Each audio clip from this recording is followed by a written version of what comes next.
찬송하시겠습니다. 찬송가 445장입니다. 찬송가 445장. 대산을 넘어 hom곡에 가고 빛 가운데로 걸어가며 주께서 항상 지키시기로 약속한 말씀 편치 않네. 하늘의 영광 하늘의 영광 나의 맘속에 차고도 넘쳐 할렐루야를 힘차게 불러 영원히 주를 찬양하니. 캄캄한 밤에 다닐지라도 주께서 나의 길 되시고 나에게 밝은 빛이 되시니 길 잃어버릴 염려 없네. 하늘의 영광 하늘의 영광 나의 맘속에 차고도 넘쳐 할렐루야를 힘차게 불러 영원히 주를 찬양하리. 광명한 그 빛 마음에 받아 찬란한 천국 바라보고 할렐루야를 힘차게 불러 날마다 빛에 걸어가리. 하늘의 영광 하늘의 영광 나의 맘속에 차고도 넘쳐 할렐루야를 힘차게 불러 영원히 주를 찬양하리. 로마서 14장 13절에서 23절 말씀입니다. 로마서 14장 13절에서 23절. 그런즉 우리가 다시는 서로 비판하지 말고 도리어 부딪힐 것이나 거칠 것을 형제 앞에 두지 아니하도록 주의하라. 내가 주 안에서 말고 확신하노니 무엇이든지 스스로 속된 것이 없으되 다만 속되게 여기는 그 사람에게는 속되리라. 만일 음식으로 말미암아 네 형제가 근심하게 되면 이는 내가 사랑으로 행하지 아니함이라. 그리스도께서 대신하여 죽으신 형제를 내 음식으로 망하게 하지 말라. 그러므로 너희의 선한 것이 비방을 받지 않게 하라. 하나님의 나라는 먹는 것과 마시는 것이 아니요 오직 성령 안에 있는 의와 평강과 희락이라. 이로써 그리스도를 섬기는 자는 하나님을 기쁘시게 하며 사람에게도 칭찬을 받느니라. 그러므로 우리가 화평의 일과 서로 덕을 세우는 일을 힘쓰나니 음식으로 말미암아 하나님의 사업을 무너지게 하지 말라. 만물이 다 깨끗하되 거리낌으로 먹는 사람에게는 악한 것이라. 고기도 먹지 아니하고 포도주도 마시지 아니하고 무엇이든지 내 형제로 거리끼게 하는 일을 아니함이 아름다우니라. 내게 있는 믿음을 하나님 앞에서 스스로 가지고 있으라. 자기가 옳다 하는 바로 자기를 정죄하지 아니하는 자는 복이 있도다. 같이요 의심하고 먹는 자는 정죄되었나니 이는 믿음을 따라 하지 아니하였기 때문이라. 믿음을 따라 하지 아니하는 것은 다 죄니라. 아멘. 할렐루야. 아멘. 다 같이 조금 극단적인 이야기인데 어떤 사람이 수십 년 동안 기독교인이 되어서 신앙생활을 잘 하다가 그 마지막 부분에 가서 그 기독교를 버리고 혹이나 다른 종교로 가든지 아니면 아예 종교 생활을 안 하는 그런 사람이 있고, 또 어떤 사람은 수십 년 동안 타 종교에 있다가 그 말년에 전도를 받아서 이제 기독교인이 됐다고 한다면 누가 구원을 받는 거예요? 수십 년 동안 신앙생활하다가 다른 종교로 가든지 무신론자가 된 사람이 구원을 받는 거예요. 혹이나 수십 년 동안 타 종교에 있다가 전도를 받고 그래서 기독교인이 됐다가 세상을 떠나는 사람이 구원을 받는 거예요. 마지막이 중요하다는 거잖아요. 마지막까지 신앙생활을 잘 해야 된다. 지금도 잘 해왔지만 앞으로도 우리가 신앙생활을 잘 해야 된다. 자, 그러면서 그 첫 번째 이야기 속에서 수십 년 동안 기독교에 있다가 다른 종교로 가든지 이단에 빠지든지 아니면 무신론자가 되는 이유 중에 뭐 여러 가지 이유가 있을 거 아니에요. 그런 이유 중에 자기 스스로 판단해서 이거 기독교는 구원이 없어. 기독교에는 하나님이 없어. 이렇게 해서 하나님을 없다고 하는 무신론자가 되든지 아니면 다른 종교에도 구원이 있으니까 나는 다른 종교에 가겠어. 이렇게 스스로 결정해서 가는 경우도 있고, 또 하나의 경우는 이 교회 생활하다가 신앙생활하다가 시험이 들거나 목사님 설교에 의해서 상처를 받거나 아니면 성도들 관계 속에서 그 관계 때문에 상처를 받아서 그래서 아예 교회를 떠나는 그런 사람이 있다면 그러면 누구 책임이겠어요?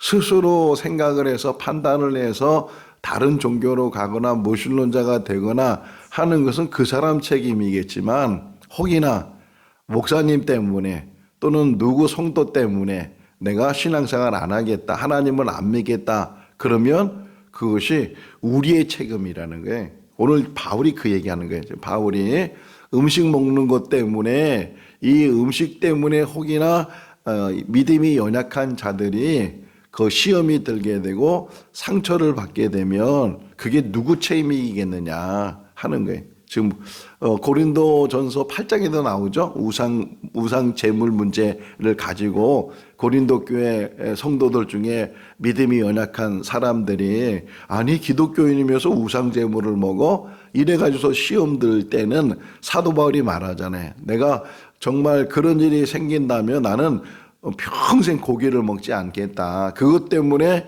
형제에게 시험 들게 하지 않겠다. 우리나라에 복음이 들어온 지 이제 선교사님들이 1884년도에 우리나라에 들어오셨어요. 그러니까 지금부터 한 141, 2년 전에 이제 선교사님들이 우리나라에 들어왔는데 우리나라에 와 보니까 형편이 없잖아요. 사는 것도 그렇고 아주 가난하고.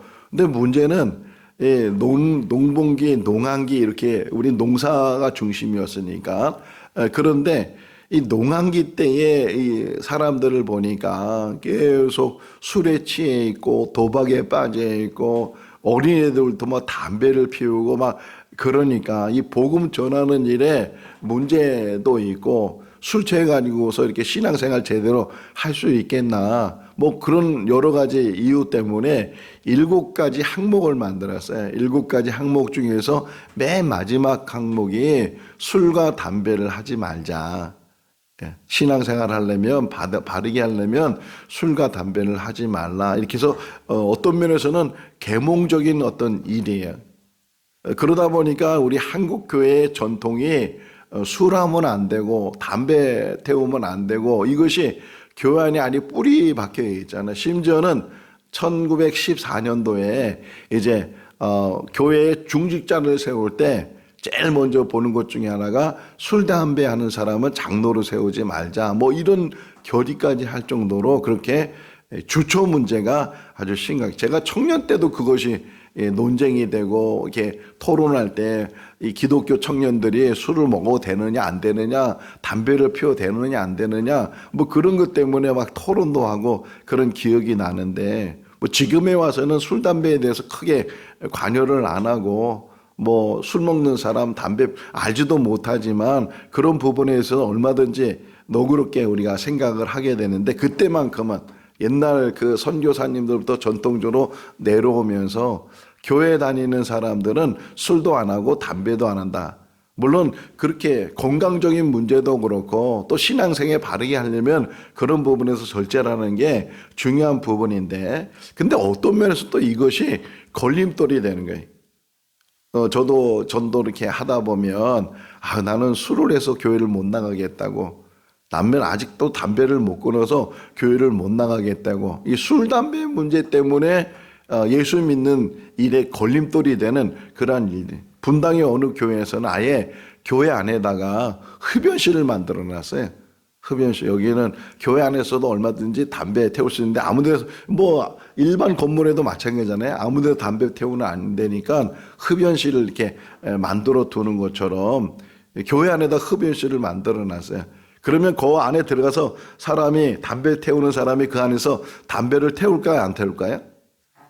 안 태우죠. 그죠? 담배를 태우는 사람도 교회 안에 흡연실이 있다고 해도 그 안에 들어가서 담배를 태우는 사람은 한 명도 없을 거예요. 그럼 왜 그걸 만들어 놨느냐? 상징적이라는 거예요. 담배 태우는 것 때문에 예수 믿는 일에 걸림돌이 돼서는 안 된다. 술을 먹는 것 때문에 예수 믿는 일에 걸림돌이 돼서는 안 된다. 그러면 목사님 술을 먹어도 되는 겁니까?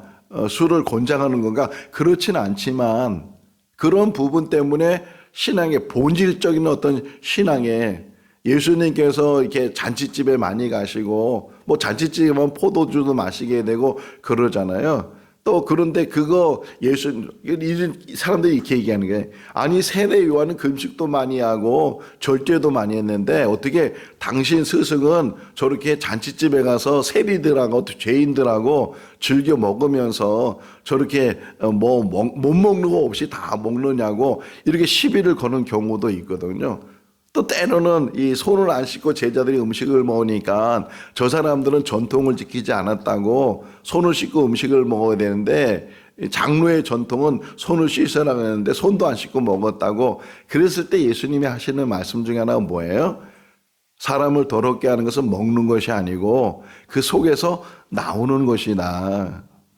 뭐 다 먹는 것이 허용되는 건 아니지만 그런 먹는 것 때문에 신앙 연약한 사람들이 넘어지지 않도록 그런 부분에서 항상 조심하고, 믿음으로 하나님이 주신 것은 모든 것을 감사하면 버릴 것이 없다, 이렇게 성경에서도 말씀하고 있는 것처럼 그런 부분에서 우리가 좀 더 잘 생각을 하고, 우리 교회 안에서도 아직도 술 하시는 분도 계시고 아직도 이게 담배 태우는 분도 계시지만 뭐 그렇다고 그분들이 뭐 대놓고 사람들 앞에서 술 먹거나 담배 태우지는 않잖아요. 더 조심해 가지고서 사람들 볼까봐 그래 가지고서 저 딴 길로 가고 저 멀리 가서 담배를 태우거나 또 없는 데서 술을 마시거나 그러는데, 권장하는 것은 아닌데 그것 때문에 시험 들지 않도록, 그것 때문에 여기 13절이 그런 거거든요. 그것 때문에 비판하거나 정죄하지 마라, 심판하지 마라. 때로는 기다려줘야 되잖아요. 어떤 분 담배 끊는 분 얘기 들어보니까 담배 끊는 것이 쉽지는 않은데 어느 때부터는 이 냄새가 역겹더래. 자기가 냄새가 역겨워가지고서 그래서 도저히 자기가 담배를 안 태운다. 성령이 하시는 거지. 하나님이 하시게 되면 때가 되면 그 끊어지게 되는, 이게 인간적으로 안 되잖아요.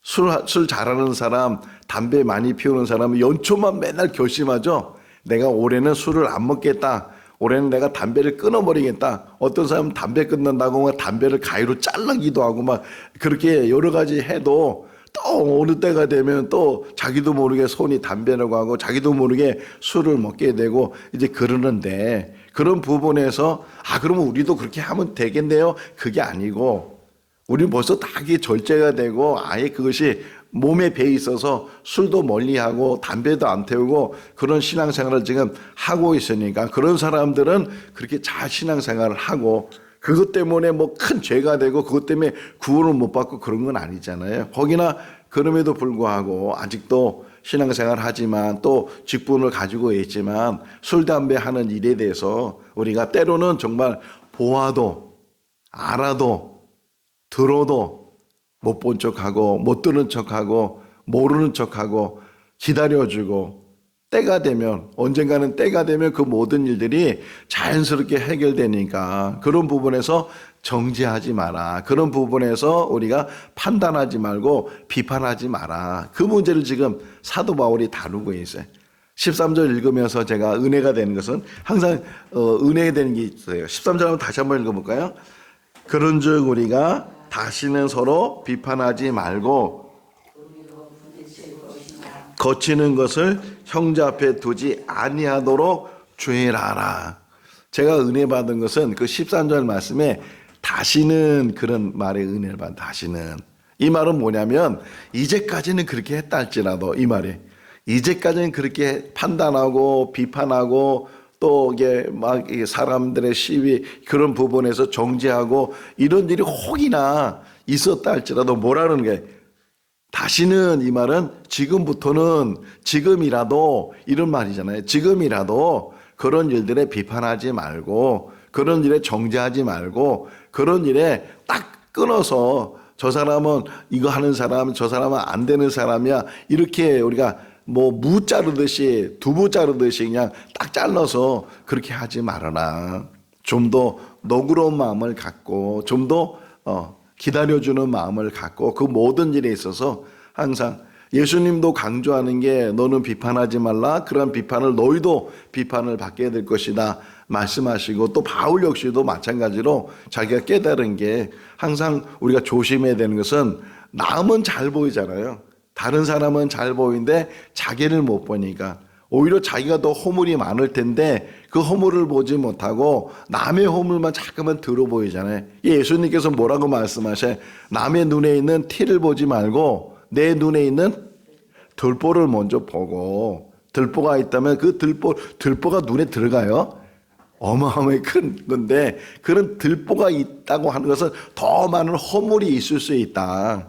들보만큼의 허물이 있을 수 있는데 그거는 보지 못하고 그냥 다른 사람이 있는 티는 뭐예요? 작은 거잖아요. 그 조그만 것 하나도 제대로 이해하지 못하고 수용하지 못하고 품지 못하고 또 그것 때문에 사람이 가장 넘어지는 것 중에 항상 뭐예요? 말 때문에 넘어지잖아요.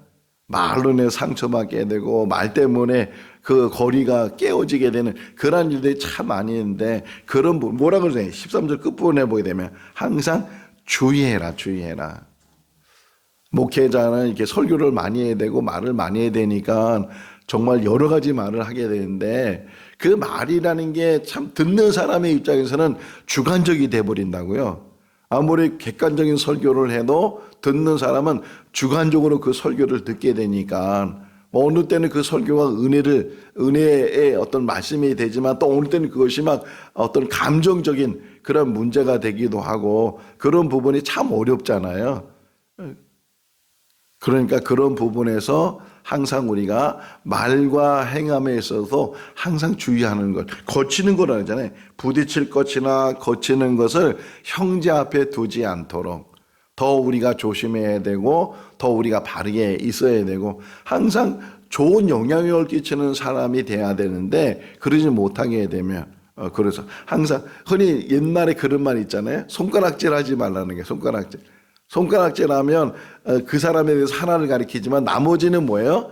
자기를 세계는 자기를 가리킨다는 거잖아요. 그런 어떤 이야기가 있는 것처럼 항상 자기를 살피는 사람이 중요해요. 내가 지금 바르게 신앙생활하고 있는지 내 판단이 옳은지 하나님 앞에 바로 여기 보세요. 참 은혜되는 말 중에 하나가 보게 되면 18절 말씀이거든요. 이게 은혜가 될 수 있기를 바랍니다. 18절 읽어볼까요? 이로써 그리스도를 섬기는 자는 하나님을 기쁘시게 하며 사람에게도 칭찬을 받느니라. 할렐루야. 그리스도를 섬기는 사람은 하나님을 기쁘시게 하고 더 나아가서는 사람들에게도 칭찬을 듣는 사람이다. 얼마나 귀해요. 얼마나. 하나님 보실 때 너무 귀한 거예요. 욥을 보세요. 하나님이 너무 귀하니까 사단 앞에서도 칭찬하잖아요. 너 욥을 보았느냐 이렇게 기뻐하시는 것처럼 에녹이 이 땅에 사는 날 동안에 하나님을 기쁘시게 했다. 히브리서 11장 5절 말씀에서 말씀하고 있는 것처럼 하나님을 기쁘시게 하고 그것이 더 나가서는 사람들로 칭찬 들어야 된다. 초대교회의 구제 문제 때문에 문제가 생겨서 7 집사를 세우려고 했을 때 그때 뭐예요? 사람들에게 칭찬 듣는 사람이다. 성령과 지혜가 충만하고 사람들로부터 진짜 인정받는 그런 사람을 뽑으면 그 사람들에게 하나님을 할 수 있는 동역하는 그런 직분을 같이 나누겠다 이렇게 이야기하고 있는 것처럼 하나님 앞에 바로 서는 당연한 일일 뿐만 아니라 사람들 앞에서도 교회 안에서뿐만 아니라 가정 안에서도 또는 직장 안에서도 또는 사회 안에서도 참 그리스도의 모습으로 우리가 참 저 사람은 정말 하나님을 잘 섬기는 사람이야, 참 그리스도이냐 이런 말을 들을 수 있는 삶을 우리가 살아야 된다. 지금 로마 교회에 편지 보내면서 지금 이 로마 교회에 편지 보낼 때 지금 사도 바울이 경험했던 게 뭐냐면 고린도 교회의 우상 제물 문제가 경험이 된 거예요.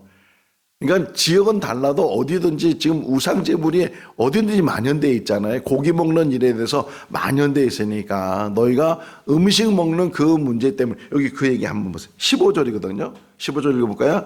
만일 음식으로 말미암아 내 형제가 근심하게 되면 이는 내가 사랑으로 행하지 아니함이라. 그리스도께서 대신하여 내 음식으로 망하게 하지 말라. 내 음식으로 뭐 먹는 거에서 꺼리낌이 없이 먹으면 믿음으로 먹으면 무엇이든지 먹을 수 있지만 그러나 믿음이 약한 형제들이나 정말 막 신앙생활하면서 이제 다 떨쳐버리고 그래서 사도행전 15장에서도 예루살렘 공회 때 이방인이 구원을 어떻게 받느냐. 유대인 기독교인들은 할례를 받아야 된다. 그걸 할례를 강조했을 때 아니다.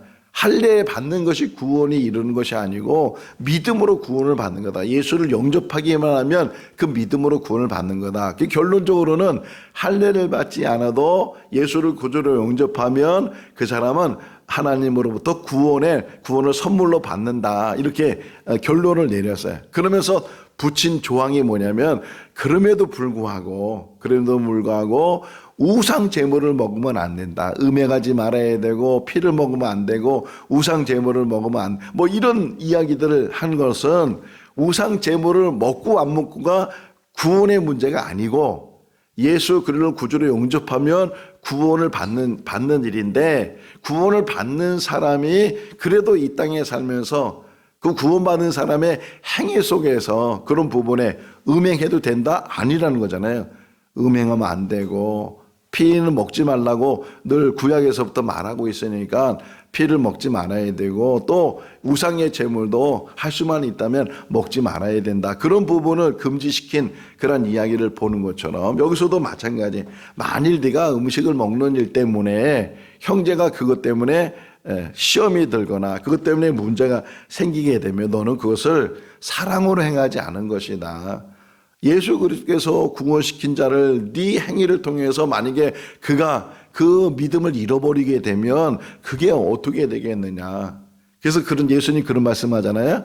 소자 하나를 실족해 하는 사람은 연자 맷돌을 메고 바다에 빠지는 게 더 낫다 할 정도로 소자는 뭐야? 작은 자고 아직도 연약한 그런 사람을 가리키는데 그런 사람에게 실족하게 하면 오히려 연자 맷돌은 뭐예요? 곡식을 빠는 건데 큰 돌덩어리란 말이에요. 그걸 목에 메고 있으면 바다에 빠지면 깊이 들어가. 그게 더 나을 정도다. 이렇게 비유적으로 예수님 말씀하시니까 그런 부분에서 항상 우리 행함 속에서도 늘 바르게 있어야 되고 혹이나 연약한 사람의 행함에 부족함이 있으면 그런 부족함이 있어서 물론 정말 벗어나는 게 있잖아요. 비판하지 말라고 해서 아예 비판하지 않는 그런 게 아니고 정말 구원의 진리 그 안에 있는 문제가 아니라면, 좀 기다려줄 수 있는 일이라면, 그리고 이해해줄 수 있는 일이라면 그런 부분들을 다 우리가 포용하면서, 그러면서 신앙생활을 바르게 해야 된다. 그러면서 제일 제가 또 은혜 받은 게 17절이에요. 사도 바울의 어떤 중심이 어디 있느냐를 여기서 또 다시 발견하게 되는데, 17절 보게 되면 처음에 시작이 어떻게 돼요? 17절에 하나님의 나라는, 할렐루야. 우리는 이 땅에 살고 있지만 하늘의 시민권을 가지고 살고 있고 또 우리의 갈 본향이 있는 줄로 믿습니다. 하나님 나라는 먹는 것에 있지 않고 마시는 게 있지 않다. 하나님, 요 의와 평강과 희락을 한 단어로 얘기하면 화목에 있다, 그 뜻이에요. 화목에 있다. 하나님과의 관계 속에서 화목을 이루는. 그리고 고린도후서 5장에 보게 되면 그런 중 누구든지 그리스도 안에 있으면 새로운 피조물이라, 이전 것을 지나갔으니 보라 새 것이 되었다. 그 다음에 나오는 이야기가 화목에, 그리스도 안에서 새로운 피조물이 된 사람은 하나님과 화목된 사람이고, 하나님과 화목된 사람은 하나님께서 화목의 사실로 보내서 사람들에게 화목을 전해주고 화목을 이루어야 되고, 화목이 중요하다는 거예요. 교회 안에서도 이 화목을 이룰 수 있기를 바랍니다. 지난 주일날 설교도 마찬가지예요. 다 다른, 다일 공동체 얘기했죠. 다양한 사람들이 모이는 공동체래. 그런데 다양한 사람이 모였지만 그리스도 안에서 하나가 될 수 있다. 하나님 일 안에서 하나가 될 수 있다. 뭐 10명이 모이면 10명대로, 100명이 모이면 100명대로 다 다른 사람들이잖아요. 생각이 다르고 다 판단이 다르고 기준이 다르고 다 다른데, 근데 그 모든 다른 것을 하나로 모을 수 있는 게 사랑이라는 거예요. 사랑. 그리스도의 사랑으로 우리가 연합하면, 화목을 이루면, 먹는 거 마시는 거 그것 때문에 시험 들지 않도록, 그것 때문에 실족하지 않도록, 연약한 사람들이 우리의 삶에 뒤따라오잖아요. 부모의 가장 중요한 교육은 보여주는 교육이에요. 말로 하는 교육이 아니고 자녀들은 다 본다고요. 교인들끼리도 다 본다고요. 안 보는 것 같은데도 다 하나. 우리 목사님은 어떻고 우리 아무개는 어떻고 다 교인들마다 다 판단을 하고 다 알거든요. 그랬을 때 우리의 모습 속에서 좋은 영향력을 끼치는 그런 삶을 살아야 돼요. 마지막 하나만 더 보면 23절 말씀에 보게 되면 믿음을 온전히 지키라는 게, 믿음 안에 바로 서 있으라는 게, 어떤 상황에서든지 흔들리지 않고. 23절 한번 읽어볼까요? 의심하고 먹는 자는 정죄되었나니 이는 믿음을 따라하지 아니었기 때문이라. 믿음을 따라하지 아니하는 것은 다 죄니라. 하나님께서는 양심이라는 걸 주시고 또 우리에게 믿음이라는 걸 주셨어요. 그래서 혹 잘못하면요, 양심에서부터, 믿음에서부터 꺼리낌이 나오는 거예요. 아, 내가 이거 잘못한 거구나, 내가 이거 범죄했구나, 죄를 졌구나, 이렇게 깨닫게 된다는 게, 정말 우리가 믿음 안에 바로 서 있으면 흔들림이 없어요. 어떤 말을 듣든 어떤 상황에 있든 그 믿음 안에서 우리가 항상 주님을 바라보고 주님 나라를 향해서 나가는 그 믿음의 삶이 우리 삶이 될 수 있기를 바랍니다. 먼저는 성숙한 신앙인이 돼야 되고, 또 성숙한 신앙이 될 뿐만 아니라 연약한 자들을 보담할 수 있도록, 연약한 자를 붙들 수 있도록, 우리가 밀어내거나 우리 때문에 상처를 받거나 우리 때문에 신앙을 잃어버리거나 그런 일이 일어나지 않도록 항상 우리가 본이 되고, 또 우리가 더 큰 그릇이 되고 더 넓은 마음을 가지면서 신앙생활하는 귀한 삶이 될 수 있기를 주님의 이름으로 축원합니다. 기도하겠습니다. 사랑과 은혜가 많으신 하나님 아버지, 참 그리스도의 모습이 어떤 모습인가를 다시금 묵상합니다. 우리는 남의 눈에 있는 티는 보지만 자기 눈에 있는 들보를 보지 못하는 어리석음을 가지고 있습니다. 하나님 아버지, 정죄하거나 비판하거나 또 판단하지 않도록 우리에게 지혜를 더하여 주시고, 때로는 잘못한 부분을 본다 할지라도 그들을 위해서 기도하고 오히려 그들을 잘 선도하고 잘 세워나가시는 지혜를 더하여 주시옵소서. 우리 교회가 사랑의 공동체를 이루게 하시고 화목의 중심이 되게 하시고 하나님 나라를 이룰 수 있는 귀한 하나님의 교회가 되게 하여 주시옵소서. 주님이 세우신 교회인 줄로 믿습니다. 이 시대에 필요하고 이 지역에 필요해서 하나님이 이곳까지 인도하여 주신 줄로 믿습니다. 세상 일이나 작은 일 때문에 우리가 분리되지 않게 해주시고 마음이 갈라지지 않도록 도와주시고 오직 하나 되는 마음을 가지고 하나님 나라를 이루어갈 수 있도록 은혜로 도하여 주시옵소서. 부족한 자가 더 바로 쓸 수 있도록 또 하나님 앞에 믿음으로 쓸 수 있도록 세워주시고 또 우리 모든 성도들 같은 마음을 갖게 해주시고 하나님의 온전하신 뜻을 이루게 하여 주시옵소서. 오늘 하루의 삶도 지켜주시기를 간절히 바라오고 예수 그리스도 이름으로 기도하옵나이다. 아멘. 마쳤습니다. 자유롭게 기도하시기 바랍니다.